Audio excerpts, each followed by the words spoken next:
walked through the Nintendo into the back rooms with his coworker, Jonathan, waiting for him at a desk set up in the back. What's that junk you got there? Jonathan asks, staring at the malformed Wii console. It's the first model of the Wii. Remember the one we used during beta testing? Mark asked, setting down the deformed Wii console. I don't understand how it could possibly melt the insides of this thing, Mark grumbled. Mark started to break off the outer cover of the console. To his surprise, only a few parts were melted. The audio and graphic chips, they could easily download the data into new ones, then fix the coding up. Jonathan looked at the parts, taking them out of the console over to the molding table. With a few hours of scanning, the machine started making an exact copy, using the individual parts that were still usable from the old ones, until there was nothing left, except for new chips. Mark took the chips and plugged it into the old computers. Alright, everything looked good, Mark said, sitting down. After a few hours, Jonathan nodded as he finished the fixing and rewiring the console. With the same wires, just remolded and fixed up a bit. Alright, done. Now let's put it together, Jonathan said, putting away the tools. Mark started to hook up the console to Jack's computer. Jack was a new worker who loved anything retro world. First models of games, things like that. I'm sure he'll love working it out, Mark laughed. Jonathan nodded. Jack walked in a couple minutes later, heading towards his desk. Jonathan and Mark were getting everything set up for him. What's going on? Jack said, sitting his stuff down. Mark started to shuffle a bit, but then perked his head up again. Oh, right. Well, Jack, you see here, we found one of the old models of the Wii. Well, I'm pretty sure you don't know what that is either, do you? Jack shook his head no. Everyone gave him that same stare again. Like he was crazy. Jack never liked the way people looked at him in the office, although he just pushed it aside. Okay, well, how do I play it? Jack said, sitting down at his computer. Mark handed him a Wii remote. Well, we use this. I'm pretty sure it would work on the computer too, I think. Well, we made it so that anyway.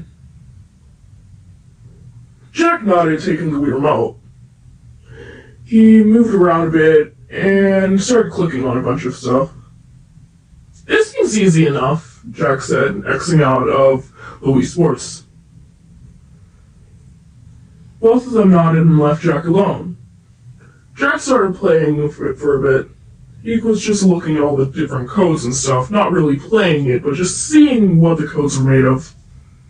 After a while, Jack got bored and decided to actually play it, Xing out of all the pre-opened windows. He went to the Mii channel and found two Miis standing there. They were glitching slightly, but then stopped. One was a bald Mii with large cartoonish eyes and a small nose, with a smile. It was a black sweater, too. Then we had a much taller Mii. It was also bald, but it has a much more robotic look to it.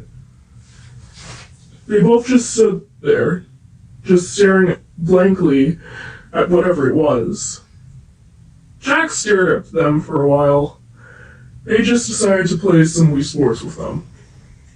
Now, since it was work, Jack was also multitasking with another script he was writing.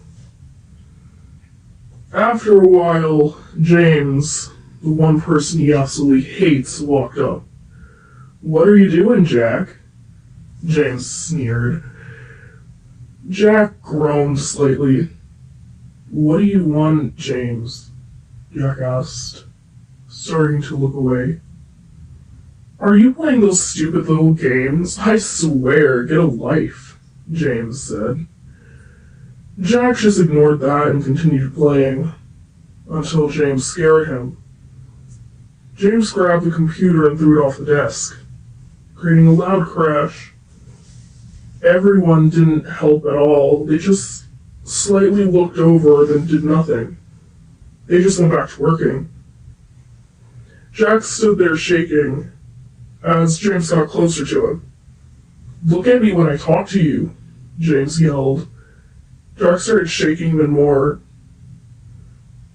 Both of the Mies seemed to be staring at the two, contemplating.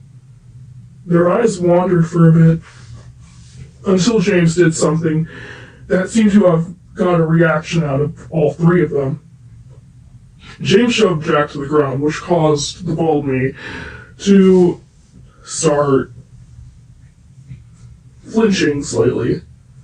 Then the taller me seemed to narrow its eyes, although in a quick second it went back to normal. Jack grunted as he fell to the ground, hugging his legs tightly. "Next time, answer me and look at me when I'm talking," James growled as he walked away angrily. Jack just stood there shaking. After a while, he got up and just sighed, setting his stuff down. He decided to go get some coffee. Jack went to the break room and picked up one of his mugs. It was a white mug with a heart on it. He started getting coffee creamer pouring into the cup and taking it back out. Mark stopped him for a second. "Jack, are you drinking the coffee creamer again?" Mark sighed. "Jack?" "Maybe," Jack sighed. "Although I just don't like anything heavily... Jack stumbled on his words, trying to think of an actual answer to that. Mark sighed, letting Jack go.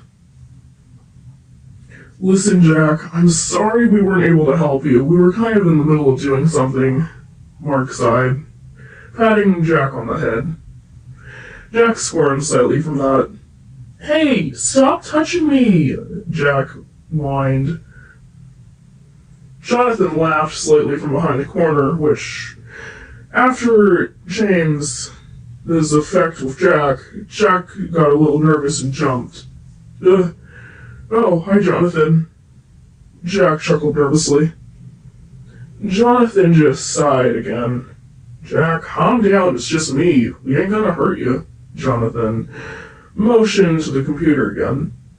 "So, anything that we should know about this? Like anything that we could help fix up?"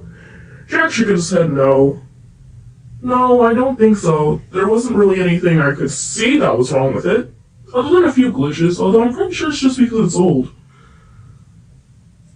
Jonathan nodded. "Well, you should probably take it into the back room so we don't want anyone messing it up."